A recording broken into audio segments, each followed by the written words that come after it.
1926 November 23న పెద్ద వెంకప్పరాజు, ఈశ్వరమ్మ దంపతులకు ఒక నిరుపేద వ్యవసాయ కుటుంబంలో అనంతపురం జిల్లాలోని పుట్టపర్తి అనే గ్రామంలో జన్మించారు సత్యనారాయణ రాజు అలియాస్ సత్య సాయిబాబా.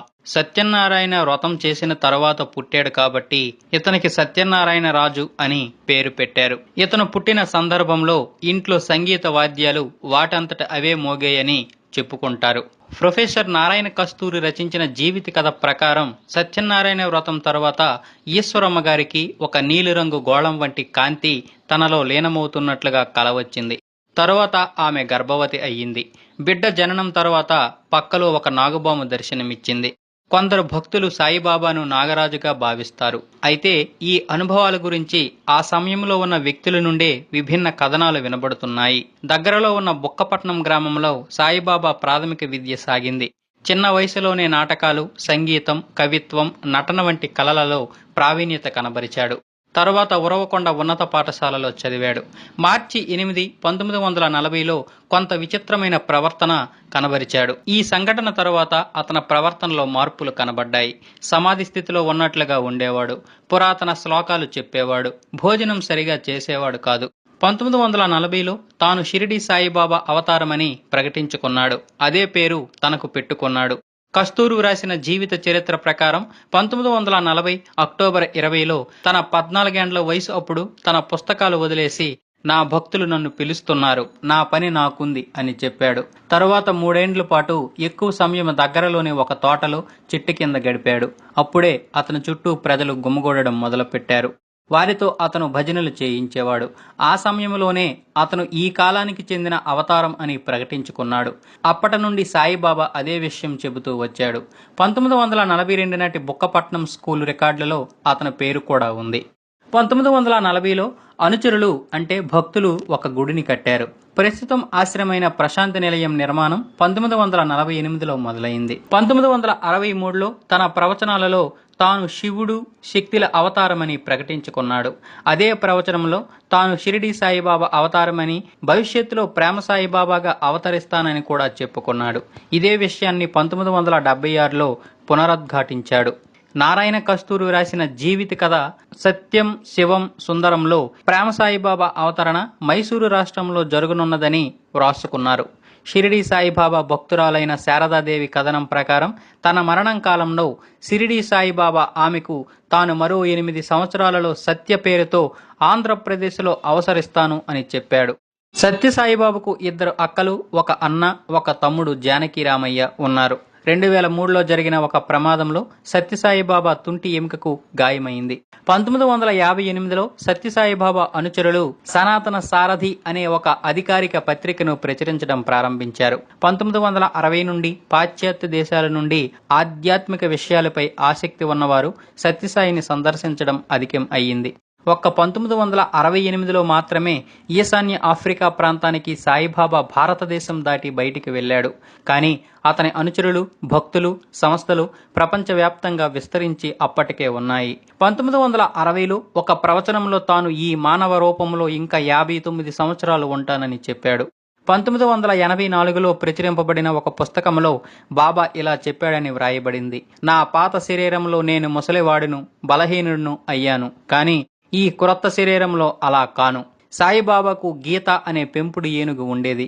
గున్న ఏనుగుగా అతనికి బహుకరింపబడిన ఆ ఏనుగు ప్రశాంతి నిలయం ఉత్సవాలలో తరచూ వాడేవారు. 2007 మే 22లో ఆ ఏనుగు చనిపోయింది. తరువాత సత్యగీత అనే మరో ఏనుగు దాని స్థానంలో వచ్చింది. సత్యనారాయణ రాజుగా జన్మించిన సత్యసాయిబాబా 20వ శతాబ్దంలో ప్రసిద్ధి చెందిన మత గురువు. ఇతనిని గురువు అని, వేదాంతి అని, భగవంతుని అవతారము అని పలువురు విశ్వసిస్తారు కూడా. ఇతని మహిమల పట్ల చాలా మందికి అపారమైన విశ్వాసం ఉంది. అలాగే కొంతమంది వాటిని విమర్శిస్తారు కూడా. సత్యసాయి సంస్థ వారి సమాచారం ప్రకారం ప్రపంచవ్యాప్తంగా 130 దేశాలలో 1200 వరకు సత్యసాయి కేంద్రాలు ఉన్నాయి. ప్రపంచవ్యాప్తంగా సత్యసాయి బాబాను ఆరాధించే వారి సంఖ్య 60 లక్షలు అని ఒక అంచనా కాగా, కొందరు భక్తులు ఈ సంఖ్యను 5 నుండి 10 కోట్ల మధ్య ఉందని చెబుతుంటారు. ఇతను సాక్షాత్తు భగవంతుని అవతారమని, షిరిడి సాయిబాబాయే మరలా సత్యసాయిబాబాగా అవతరించాడని విశ్వాసం కలవారు కూడా ఉన్నారు. అసలు ఈ సత్యసాయిబాబా ఎవరు అనే దాని మీద కొంతమంది కొన్ని విషయాలు చెప్పారు. భగవంతుడు భూమి మీద అవతరించడానికి ఒక స్థలాన్ని, ఒక వ్యక్తిని ఎంపిక చేసుకున్నాడట. ఆ స్థలం పుట్టపర్తి. ఆ వ్యక్తి ఈశ్వరమ్మ. అలాగే ఒక నామధేయాన్ని కూడా ముందే పెట్టుకున్నాడు. అదే సత్యసాయి బాబా. భక్తులు ఆర్తిగా పిలుచుకునే భగవాన్ శ్రీ సత్యసాయి బాబా ప్రేమ, శాంతి, దయ, ధర్మం, అహింస భావనలే మానవజాతికి ముక్తి మార్గమని ఉద్బోధించి తాను స్వయంగా ఆచరించి మానవ జన్మ సార్థకం చేస్తున్న అపర భగవానుడు. ఆయన బోధనలు మానవాళికి మార్గదర్శనాలు. ఆయన తత్వం ప్రేమతత్వం. ఆయన మార్గం దైవ మార్గం. మన కోసం మన మధ్య నడయాడుతున్న దైవ స్వరూపం. ప్రపంచమంతా ఒక్కటయ్యే మధుర క్షణం మనందరి కోసం వేచి ఉందని, మనుషులంతా దానికోసం కలిసికట్టుగా పాటుపడాలని ఆయన ఉపదేశించారు. ఆయన ఎంచుకున్న ఈశ్వరమ్మ కడుపులోనే భగవంతుడు పుట్టాలని నిర్ణయించుకున్నాడు. అయితే సత్యసాయి బాబాను గురించి ఇందుకు పూర్తిగా భిన్నమైన అభిప్రాయాలు కూడా బహుళంగా ఉన్నాయి. అతను ఒక సామాన్య వ్యక్తి అన్న భావం నుండి భగవంతుడిగా చెప్పుకుంటూ ప్రజలను పెడమార్గం పట్టిస్తున్నాడన్నంత వరకు విమర్శలు కూడా ఉన్నాయి. సత్యసాయి బాబాను గురించిన భిన్న అభిప్రాయాలు కొన్ని ఇలా ఉన్నాయి. నేను దేవుడిని, నీవు కూడా దేవుడివే. తేడా ఏమిటంటే ఈ సంగతి నాకు తెలుసు, నీకు అసలు తెలియదు. మీ హృదయములో ప్రేమ అనే దీపం వెలిగించి దానిని అనుదినం ప్రజ్వలింపజేయడానికి నేను వచ్చాను. నేను ఏదో ఒక మతం తరపున గాని, ఒక సంఘం తరపున గాని ప్రచారానికి రాలేదు. ఒక సిద్ధాంతానికి అనుయాయులను ప్రోగు చేయడానికి రాలేదు. నా మార్గములో గాని మరో మార్గములో గాని శిష్యులను, భక్తులను ఆకర్షించడం నా అభిమతం కాదు. విశ్వవ్యాప్తమైన ఏకమైన ఆధ్యాత్మిక సూత్రం ప్రేమ అనే మార్గం, ధర్మం, బాధ్యత. ఈ ఆత్మ సత్యాన్ని చెప్పడానికే వచ్చాను. మీ అందరిలో సాత్విక భావాన్ని పెంపొందించడమే నా లక్ష్యం. నేనేదో మహిమలు చేస్తున్నానని, ఇది అది సృష్టించి ఇస్తున్నానని విని ఉంటారు. అది ముఖ్యం కాదు. సత్యగుణమే ముఖ్యం. మీకు నేను ఆరోగ్యైశ్వర్యాదులను నేను ప్రసాదించేది మీ అవరోధాలను తొలగించి ఆధ్యాత్మ సాధనపై మనసు లగ్నం చేయాలన్న ఉద్దేశంతోనే అని 1958 జూలై 25న చెప్పారు. తన గుండెల్లో భగవదైశ్వర్యాన్ని నింపుకోమని, నీచమైన అహంకారాన్ని వీడమని ప్రతి మతం ఉద్బోధిస్తుంది. వైరాగ్యాన్ని, విజ్ఞతను పెంచుకొని మోక్షాన్ని సాధించుకోవడాన్ని నేర్పుతుంది. అన్ని హృదయాలలోని వెలిగేది ఒకే ఒక దేవుడు. అన్ని మతాలు భగవంతుడినే కీర్తిస్తున్నాయి. అన్ని భాషలు ఆ పేరే చెబుతున్నాయి. ప్రేమే భగవంతుడి ఆరాధించడానికి అత్యుత్తమమైన మార్గం. ఈ ప్రేమే నేను మీకిచ్చే సందేశం. ఈ ఐక్య భావాన్ని అవగతం చేసుకోండి అని 1968 జూలై 4న ఆయన చెప్పారు. ప్రపంచ మానవాళిని సౌభ్రతత్వ భావంతో ఏకం చేయడానికి, ఆత్మ సత్యాన్ని ఉద్దీపింపజేయడానికి ఈ సాయి వచ్చాడు. మనిషిని జోడించే ఈ దివ్య సంప్రదాయమే విశ్వాధారమైన సత్యం. ఇది తెలుసుకుంటే మనిషి పశుత్వం నుండి ఎదిగి దివ్యత్వం సాధించగలడు. 1974 జూన్ 19న విశదీకరించారు. సత్యసాయి బాబా తన జన్మస్థలమైన పుట్టపర్తిలోనే మరణించే వరకు నివాసం ఉన్నారు. ఒకప్పటి ఈ చిన్న గ్రామం ప్రస్తుతం బాగా పెరిగిపోయింది. ఇక్కడ ఒక విశ్వవిద్యాలయం, చైతన్య జ్యోతి అనే ఒక పెద్ద మత ప్రదర్శనశాల, ఒక ఆధ్యాత్మిక మ్యూజియం, ఒక రైల్వే స్టేషన్, ఒక కొండ అంచున స్టేడియం, అలాగే విమానాశ్రయం, ఇండోర్ స్టేడియం వంటి పెక్కు సదుపాయాలు ఆవిర్భవించాయి. పుట్టపర్తి ఆశ్రమంలో భారతదేశపు ప్రముఖ నాయకులు అబ్దుల్ కలాం, వాజ్పేయి, ప్రముఖ క్రీడాకారుడు సచిన్ టెండూల్కర్ వంటి ఎంతో మంది అతిథులు వచ్చారు. సాయిబాబా 80వ జన్మదినోత్సవానికి ప్రపంచం నలుమూలల నుండి 10 లక్షల మంది సందర్శకులు, అలాగే 180 దేశాల నుండి 13,000 మంది ప్రతినిధులు కూడా వచ్చారు. సంవత్సరంలో అధిక భాగం బాబా నివాసం ప్రశాంతి నిలయంలోనే ఉండేది. వేసవి కాలం మాత్రం కొన్ని రోజులు బెంగళూరులోని బృందావనం ఆశ్రమంలో గడిపేవారు. అప్పుడప్పుడు కొడైకెనాల్లోని సాయి శృతి ఆశ్రమంకి వెళ్లేవారు. సత్యసాయిబాబా 3 ముఖ్య మందిరాలను స్థాపించారు. అవి ముంబైలోని ధర్మక్షేత్రం, హైదరాబాదులోని శివం, చెన్నైలోని సుందరం. బాబా ఆశ్రమాలలో దినచర్య ఉదయం ఓంకార స్మరణ సుప్రభాతాలతో మొదలవుతుంది. తరువాత వేద పారాయణ, సంకీర్తన, భజనలు జరుగుతాయి. ఆ తర్వాత బాబా దర్శనం ఇస్తారు. ముఖ్యంగా అక్టోబర్, నవంబర్ మాసాలలో బాబా ఇచ్చే దర్శనం పట్ల భక్తులకు ప్రత్యేక ఆకర్షణ ఉంటుంది. ఎందుకంటే బాబా జన్మదినం ఈ కాలంలోనే వస్తుంది. దర్శనం సమయంలో బాబా సందర్శకులు, భక్తుల మధ్య నడుస్తూ వారిచ్చే నమస్కారాలను, వినతి పత్రాలను స్వీకరిస్తాడు. విభూతిని సృష్టించి పంచుతాడు. కొందరిని ప్రత్యేక దర్శనానికి, మాట్లాడడానికి అనుమతినిస్తాడు. ఇలా ఏకాంతంగా బాబాతో మాట్లాడి ఆయనకు తమ మనసులోని మాటను విన్నవించుకోవడం భక్తులకు ఎంతో సంతోషదాయకంగా ఉంటుంది. అటువంటి దర్శన సమయాలలో బాబా భక్తుల మనసులలోని మాటలను, ఇతర అనూహ్యమైన విషయాలను వెల్లడిస్తుంటారు. అవి విని భక్తులు ఆశ్చర్యపడతారని కూడా చెబుతారు. నా దర్శనం తరువాత ప్రశాంతంగా, ఏకాంతంగా కూర్చోండి. ఆ ప్రశాంతతలో నా ఆశీర్వాదం సంపూర్ణంగా మీకు లభిస్తుంది. మీ ప్రక్క నుండి నేను నడిచినప్పుడు నా శక్తి మిమ్ములను చేరుతుంది. వెంటనే గనుక మీరు ఇతరులతో మాట్లాడడం మొదలు పెడితే ఆ శక్తి మీకు ఉపయోగకరం కాకుండా చెల్లాచెదురు కావచ్చును. నా కంట పడిందేదైనా నిశ్చయంగా చైతన్యవంతమవుతుంది. రోజు రోజుకు మీలో మార్పులు సంభవిస్తాయి. మీ మధ్యలో నడవడం అనేది దేవతలు సైతం కోరుకునే సుకృతం. అది నిరంతరం ఇక్కడ మీకు లభిస్తుంది. అందుకు కృతజ్ఞులు కండి. ఇంకా ఆశ్రమం వెబ్సైట్లో ఇలా వ్రాసి ఉంది. తనకు ఏ విధమైన ఏజెంట్లు లేరని బాబా తన సందేశాలలో స్పష్టంగా చెప్పారు. తనకు, తన భక్తులకు మధ్య ఉన్న అనుబంధానికి అడ్డంకులు లేవు. అది వారి హృదయాల మధ్య ఉన్న అనుబంధం అని కూడా చెప్పుకున్నారు. ఇక మహిమల విషయానికి వస్తే బాబా మహిమల గురించి విస్తృతమైన నమ్మకాలు, వివాదాలు ఉన్నాయి. కొన్ని పుస్తకాలలో, పత్రికా రచనలలో, ఇంటర్వ్యూలలోనూ బాబా అనుచరులు బాబా మహిమల గురించి, వ్యాధి నివారణ శక్తి గురించి తరచూ ప్రస్తావించేవారు. కొన్నిసార్లు భక్తులు అనారోగ్యాన్ని బాబా తాను స్వయంగా గ్రహించినట్లుగా చెప్పబడింది. అనునిత్యం బాబా విభూతిని, కొన్ని మార్లు ఉంగరాలు, హారాలు, వాచీలు వంటి చిన్న వస్తువులను సృష్టించి భక్తులకు పంచిపెడతారని చెప్పారు. ప్రపంచవ్యాప్తంగా భక్తులు ఇళ్లలో బాబా పటాలు, పూజా మందిరాలు, విగ్రహాలు, పీఠాల నుండి విభూతి, కుంకుమ, పసుపు, పవిత్ర తీర్థ జలం, శివలింగాలు, చిన్న సైజు దేవతామూర్తులు, ప్రసాదాలు, విలువైన మణులు, దారాలు వంటివి లభించడం జరుగుతున్నట్లు అనేక కథనాలు కూడా ఉన్నాయి. కిర్లియన్ ఫోటోగ్రఫీ ద్వారా కాంతి పుంజాలను పరిశీలించి విశ్లేషించడంలో నిపుణుడైన ఫ్రాంక్ బారోవస్కీ బాబా కాంతి పుంజాన్ని పరిశీలించి చెప్పిన అభిప్రాయం. అంతకుముందు తాను పరిశీలించిన ఎవరి కాంతి పుంజాలు బాబా కాంతి పుంజాలలా లేవు. బాబా సామాన్యమైన వ్యక్తి కాదు, దివ్య పురుషుడై ఉండాలి. బాబా కాంతిపుంజం చాలా విశాలమై దిగంతాలకు వ్యాపిస్తుంది. ఇంతకు ముందెప్పుడు చూడని బంగారు, వెండి ఛాయలు అందులో కనిపిస్తున్నాయి అని చెప్పాడు.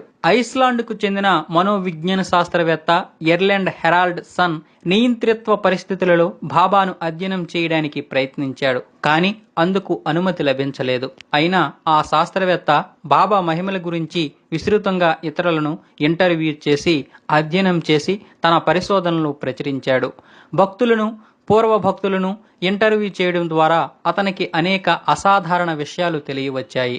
బాబా గాలిలో తేలిపోవడం, ఒక చోటు నుండి మరో చోట ప్రత్యక్షం కావడం, అదృశ్యం కావడం, రాతిని మిఠాయిలుగా మార్చడం, నీటిని మరో పానీయం లేదా పెట్రోలుగా మార్చడం, అడిగిన వస్తువులు సృష్టించి ఇవ్వడం, తన దుస్తుల రంగు ఒక్కసారిగా మార్చడం, వ్యాధి నివారణ, కొంత ఆహారాన్ని అధికంగా చేయడం, అనూహ్య దృశ్యాలు, స్వప్నాలు, ఒక చెట్టుపై మరొక కాయలు కాయించడం, ప్రకృతిని నియంత్రించడం, వివిధ దేవతామూర్తులుగా దర్శనమివ్వడం, తేజోవంతమైన కాంతిని వెదజల్లడం, ఇటువంటి మహిమలు తమ స్వానుభవంగా కొందరు భక్తులు చెప్పారు. ఈ సంఘటనలో కొన్ని బైబిల్ క్రొత్త నిబంధనలో యేసుక్రీస్తు కనబరిచిన మహిమలను పోలి ఉన్నాయి. అయితే యేసుక్రీస్తు జీవిత కథలో వ్యాధి నివారణ ఒక ముఖ్యమైన మహిమ. బాబా కూడా వ్యాధులు నివారించినట్లు కొందరి అనుభవాలుగా చెప్పబడినా గాని బాబా మహిమలలో ఈ అంశం అంత ప్రముఖమైనదిగా చెప్పబడడం లేదు. ఈ విధమైన ఘటనలు దివ్య కార్యాలని బాబా చెప్పాడు. కానీ వాటిని గురించి శాస్త్రీయమైన ప్రయోగ పరిశోధనలు చేయాలన్న శాస్త్రజ్ఞుల కోరికలను తిరస్కరించాడు. ఈ మహిమలు చేతివాటం పనులని విమర్శకులు తరచూ అంటూ వచ్చారు. 1976 ఏప్రిల్ నెలలో బెంగళూరు విశ్వవిద్యాలయం అప్పటి వైస్ ఛాన్సలర్, భౌతిక శాస్త్రవేత్త, హేతువాది అయిన డాక్టర్ హెచ్ నరసింహయ్య మూఢనమ్మకాలను, మహిమలను హేతుబద్ధంగా పరిశోధించే సంస్థను స్థాపించాడు. నియంతృత్వమైన పరిస్థితులలో తన మహిమలను చూపమని ఈ కమిటీ బాబాకు మర్యాదపూర్వకంగా లేఖ వ్రాసింది. ఆపై మరో 2 లేఖలు వ్రాసిన బాబా స్పందించలేదు. వారి విధానం అనుచితంగా ఉన్నదని బాబా చెప్పాడు. ఇంద్రియాలకు లోబడేది విజ్ఞాన శాస్త్రం, అతీంద్రియమైనది ఆధ్యాత్మికం. ఆధ్యాత్మిక సాధన ద్వారానే దానిని తెలుసుకోవచ్చును.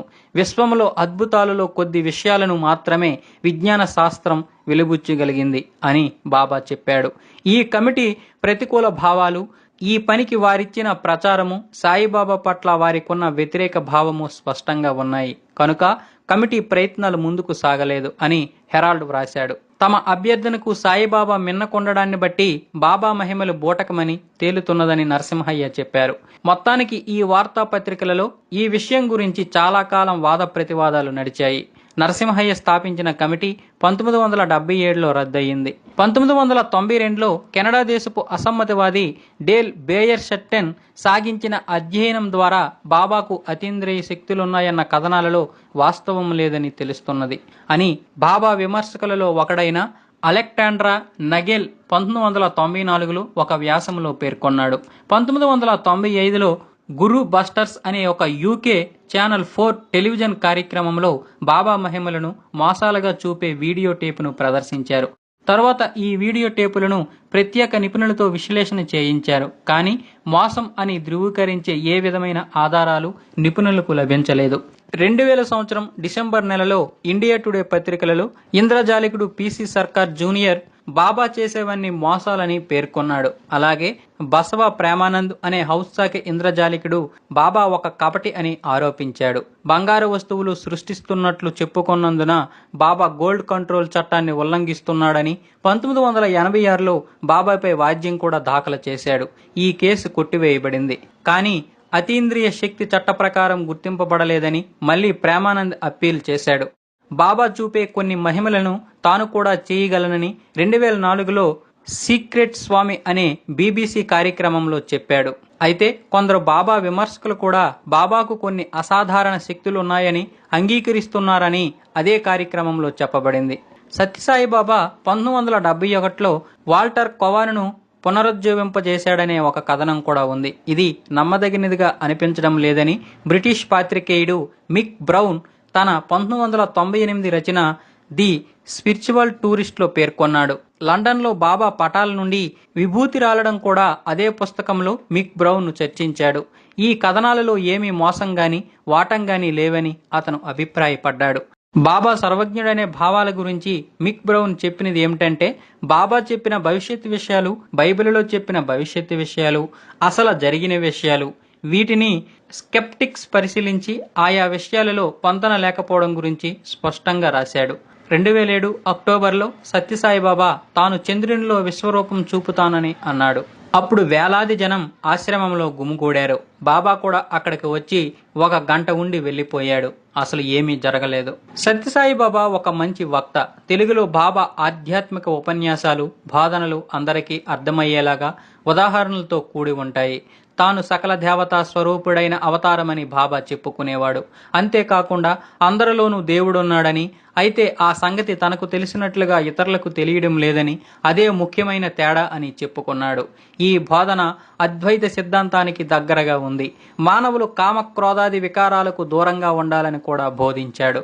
సత్యసాయి బాబా బోధనలు సకల మత సమైక్యతను వెల్లడిస్తాయి. కానీ అవి అధికంగా హిందూ మతం సంప్రదాయాలను, విశ్వాసాలను ప్రతిబింబిస్తాయని ఒక పండితుడి అభిప్రాయం. తాను అందరిలో విశ్వాసాన్ని పునరుద్ధరించడానికి, వేదాధ్యయనాన్ని సంరక్షించడానికి అవతరించానని చెప్పుకున్నాడు. సత్యసాయిబాబా బోధనలో తరచూ కనిపించే మరొక ముఖ్య అంశం తల్లిదండ్రుల పట్ల భక్తి. మాతృమూర్తులే సమాజాన్ని తీర్చిదిద్దుతారని, స్త్రీలను గౌరవించడం జాతీయ కర్తవ్యమని బోధించేవాడు. ప్రపంచవ్యాప్తంగా సాయి భక్తులు భజనలు చేయడం, ఆయన బోధనలను పఠించడం, సమాజ సేవ చేయడం, వ్యక్తిత్వ వికాసాన్ని ప్రోత్సహించడం వంటి కార్యక్రమాలు చేపడుతుంటారు. కానీ వారి సంస్థలు మిషనరీ వ్యవస్థను పోలి ఉండవు. వాటిలో భక్తి ముఖ్యమైన అంశంగా ఉంటుంది. తన గురించిన పబ్లిసిటీని బాబా ప్రోత్సహించడు. సాయి సత్సంగాలలో అన్ని దేవతల, గురువుల భజనలు సాగుతుంటాయి. సాయి బోధనలను అనుసరించి సాయి సంస్థ 5 మౌలికమైన కర్తవ్యాలను ప్రోత్సహిస్తుంది. అవి సత్యము, ధర్మము, అహింస, ప్రేమ, శాంతి. ఇతర ముఖ్యమైన బోధనలు కూడా ఉన్నాయి. అవి సేవ, దాన ధర్మాలు, సకల ప్రాణుల పట్ల ప్రేమ, సాధన, వృద్ధాప్యం, భగవంతుడే సత్యం, మిగిలినది మాయ, శాకాహారం, మద్యం, ధూమపానం, మాదక ద్రవ్యాల నుండి దూరంగా ఉండడం, సంసారం పట్ల వైరాగ్య భావం, ఇంద్రియ నిగ్రహం, ధ్యానం, భగవన్నామ రూపస్మరణం, భక్తి జపం, సాధన. అన్ని మతాలు భగవంతుని కడకు చేరుస్తాయన్న విశ్వాసం, తల్లిదండ్రులు, గురువులు, పెద్దల పట్ల భక్తి. ఇవే కాకుండా సాయిబాబా బోధనలు మరికొన్ని ఉన్నాయి. ఒకటే కులం, అదే మానవత. ఒకటే మతం, ప్రేమ. ఒకే భాష, హృదయం. ఒకే దేవుడు, అంతటా ఉన్నవాడు. నేరుగా సత్యసాయిబాబా ఆధ్వర్యంలో గాని, అతని సేవా సంస్థల ఆధ్వర్యంలో గాని ఎక్కువగా విద్య, సేవ, దాన కార్యక్రమాలు నడుస్తున్నాయి. ప్రపంచవ్యాప్తంగా 166 దేశాలలో 10,000 సత్యసాయి సేవా సంస్థలున్నాయి. ప్రశాంతి నిలయంలోని సత్యసాయి ఉన్నత విద్యా సంస్థ ప్రస్తుతం దీని పేరు శ్రీ సత్యసాయి యూనివర్సిటీగా మార్చారు. భారతదేశం మొత్తంలో జాతీయ విద్యా ప్రమాణ తులనా మండలి ద్వారా A++ రేటింగ్ పొందిన ఒకే ఒక సంస్థ ఇది. ఇదే కాకుండా ఒక సంగీత విద్యాలయం, అనంతపురంలో ఒక మహిళా ఉన్నత విద్యాలయం కూడా ఉన్నాయి. పుట్టపర్తిలోని Shri Sathya Sai institute of higher medical sciences కూడా ఉంది. 220 పడకల గల ఒక సూపర్ స్పెషాలిటీ హాస్పిటల్. అప్పటి ప్రధాని పివి నరసింహారావుచే 1991 నవంబర్ 22న ప్రారంభించబడింది. బెంగళూరులోని Sri Sathya Sai institute of medical sciences అన్ని హంగులు గల 333 పడకల ఆసుపత్రి ఉంది. ఇది 2001 జనవరి 19న అప్పటి ప్రధాని అటల్ బిహారీ వాజ్పేయిచే ప్రారంభించబడింది. ఇవన్నీ పేదవారికి ఉచితంగా వైద్య సదుపాయాలు అందిస్తున్నాయి. 2004 ఏప్రిల్ నాటికి 2,50,000 మందికి బెంగళూరులో ఉచిత చికిత్స లభించింది. అలాగే బెంగళూరు వైట్ ఫీల్డ్ లోని సత్యసాయి జనరల్ హాస్పిటల్ లక్షలాది మందికి ఉచిత వైద్యం అందించింది. ఇంకా ఎన్నో వైద్యశాలలు గ్రామీణ పేదవారికి వైద్య సదుపాయాలు ఉచితంగా కలగజేస్తున్నాయి. ఇవన్నీ కూడా సత్యసాయి సంస్థకు పెద్ద మొత్తాలలో విదేశాల నుండి విరాళాలు లభిస్తున్నందువలన ఇక్కడ ఇన్ని విధాలుగా సౌకర్యాలు లభిస్తున్నాయి. అనావృష్టి ప్రాంతమైన అనంతపురం జిల్లాలో అనేక మంచినీటి ప్రాజెక్టులు లక్షలాది ప్రజలకు తాగునీరు అందిస్తున్నారు. చెన్నై నగరానికి కూడా సత్యసాయి సంస్థల ఆధ్వర్యంలో 200 కోట్ల రూపాయల పైన ఖర్చుతో నిర్మించిన ఎంతో ఉపయోగకరమైన ప్రాజెక్టులు తాగునీరు సరఫరా చేస్తున్నాయి. గోదావరి నది నుండి తూర్పు పశ్చిమ గోదావరి జిల్లాలకు నీరు సరఫరా చేసే ప్రాజెక్టు నిర్మాణంలో ఉంది. ఇంకా మెదక్, మహబూబ్ నగర్ జిల్లాలలోనూ, మహారాష్ట్రలోని లాతూర్ జిల్లాలోనూ పెద్ద ప్రాజెక్టులు నిర్మింపబడ్డాయి. ప్రపంచంలో అన్ని దేశాలలోనూ వ్యక్తిత్వాన్ని వికసింపజేసే విద్య నేర్పే విద్యాలయాలను స్థాపించాలనని సత్యసాయిబాబా గారి ఆశయం. ఇప్పటికీ 33 దేశాలలో పాఠశాలలు ప్రారంభించారు. దేశాలలో సాయి సమితులున్నాయి. సత్యసాయి సమితి వారి చిహ్నం 5 దళాల పద్మం. ఈ 5 దళాలు ప్రేమ, శాంతి, సత్యం, ధర్మం, అహింసలకు చిహ్నాలు. ఇంతకుముందు ఈ దళాలపై వివిధ మతాల చిహ్నాలు ఉండేవి, కానీ ఇప్పుడు అవి తీసేశారు. సత్యసాయి పబ్లికేషన్స్ ట్రస్ట్ వారు సనాతన సారథి అనే మాసపత్రికతో పాటు 40 భాషలలో 1000కి పైగా పుస్తకాలు ప్రచురించారు. 2001లో సాయి గ్లోబల్ హార్మోనీ అనే ఒక రేడియో స్టేషన్ కూడా ప్రారంభించారు. 2001 డిసెంబర్లో అటల్ బిహారీ వాజ్పేయి, పిఎన్ భగవతి, రంగనాథ్ మిశ్రా, నజ్మా హిప్తుల్లా, శివరాజ్ పాటిల్ కలిసి సంతకం చేసిన అధికారిక లేఖను పబ్లిక్ గా విడుదల చేశారు. ఇందులో సాయిబాబాకు వ్యతిరేకంగా వస్తున్న అపనిందల దాడి అసంబద్ధం, నిరాధారం, బాధ్యతారహితం అని వాటిని ఖండించారు. బిల్ ఐట్కెన్ అనే సాయి భక్తుడు, ధార్మిక విశ్లేషకుడు, యాత్రికుడు శ్రీ సత్యసాయి బాబా ఏ లైఫ్ అనే పుస్తక రచయిత చెప్పిన ప్రకారం బాబా మీద అపనిందలు అధికంగా బాధ్యతారహితమైనవని, దురుద్దేశ్యపూర్వకమైనవని, పరిశీలనకు నిలువవని BBC వంటి ఛానళ్లు ఈ విషయంపై దృష్టి కేంద్రీకరించడానికి కారణం చర్చి వ్యవస్థకు పోటీ నిలవగలిగే ఉద్యమాల పట్ల వారికున్న అనాదరణ భావమే అని చెప్పాడు. బాబాను విమర్శించేవారు ఎక్కువైనప్పుడల్లా బాబాను ఆరాధించేవారు మరింతగా పెరుగుతున్నారు.